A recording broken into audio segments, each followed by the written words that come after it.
Robles. Totoo nga ba na may bakbakan pa rin, may awayan, may problema sa pagitan nila Juliana Parescoba at ni Vice Ganda. Vice Ganda, siyempre, di ba? Totoo nga bang nagmamamalaki pa rin tong si Juliana? Dahil siyempre, nanalo si President Bongbong Marcos na isa sa in-endorse niya. At eto may mga iba pang issue na binitawan nga ba ni Senator Amy Marcos si Juliana? Oo. Nako, nakachikahan po namin siya. So, eto po.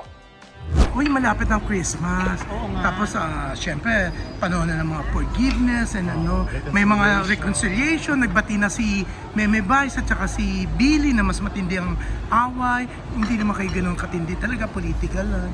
Kayo, ikaw ba? Magkaaway. Pero yun nga, yung may pinag-away kayo ng iba. Pati Pinag-away kami ng social media, pero kami dalawa kasi ni Meme, alam na namin yun. Alam na namin kung ano yung meron kami ngayon. So, mas pinipili na lang din namin yung maging tahimik. Ayun. So, wala kayong away talaga?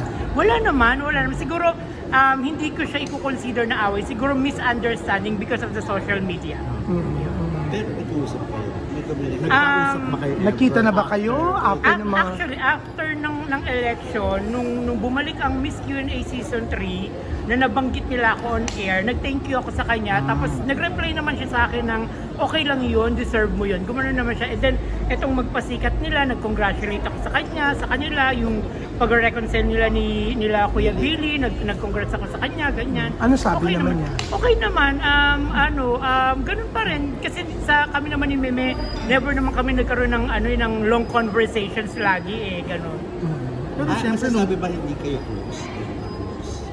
Siguro nag-close kami ni Meme sa showtime. Pero outside, hindi kami ganun talagang yung nagbabanding. Kasi kahit naman ako, never akong lumabas with artista friends.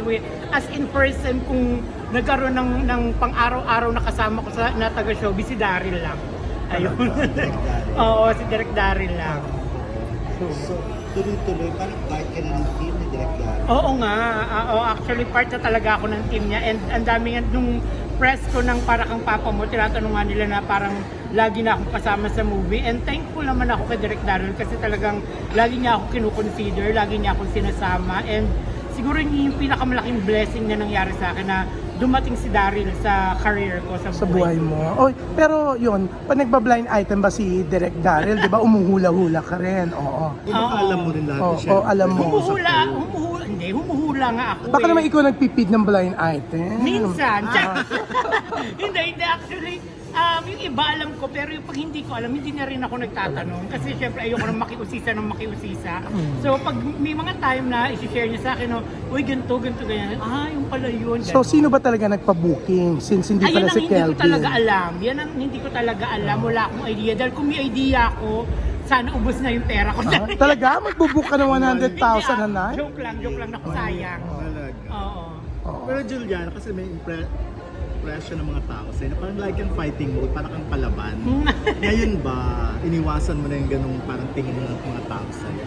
Sa totoo lang po, ever since naman, kahit hindi ako nag-artista, yun na talaga ako Kasi ako talaga, pinalaki ako ng tatay ko, natatandaan ko na ayaw niya na umiiyak ako, ayaw niya na api ako kasi tatanggapin lang niya na magiging bakla ako kung palaban ako. Kasi walang ibang magtatanggol sa sarili ko, kundi ako lang. Okay. So, nung namatay yung tatay ko when I was 11, talagang tinatak ko na sa isip ko yun.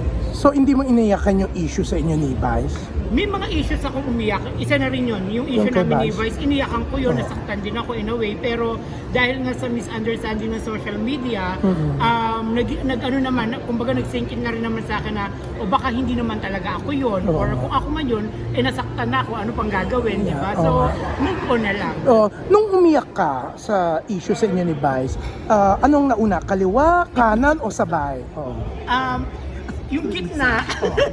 Yung gitna, yung una. Yeah. Looking forward ka na makatrabaho siya. Ako naman po, trabaho is trabaho. Hindi naman ako ganun kalaking artista para mamili ng makakatrabaho. So once na sinabi sa akin na may trabaho, kasama mo si Vice, ganda, ganyan. Oo naman. Magkakaroon siya ng biba ngayon, di ba? Bakit naman hindi? Total, nagkasama na rin naman kami ng 2 pelikula niya. Revenger Squad, yun ang kauna-unang pelikula ko na Metro Manila Film President, tapos Fantastica, nandun ako. So, hindi para tumanggi. Tayo naman, trabaho is trabaho. So, blessed. At favorite ka ni Senator Amy? Oo, yun. Maraming work kay Senator Amy. Thank you din kay Senator Amy. Siyempre, hindi niya ako pinabayaan. Hindi nagkatotoo yung mga husga ng tao na after election, papabayaan na daw ako. Ganyan. In fairness naman, until now, sobrang love ako ni Senator Amy. So, aminado ka until now, loyalista ka. Yes! Lalo ako naging loyalista because of Senator Amy. Ba't hindi ka na sinama ni kay Imelda Papi? Oo nga. Hindi ko alam, pero yung part 3 ng Made in Malacanang, ando dun ako. Kasi tatakbo na yung istorya ng part 3 yung ng... present. Oo. So, pati yung 22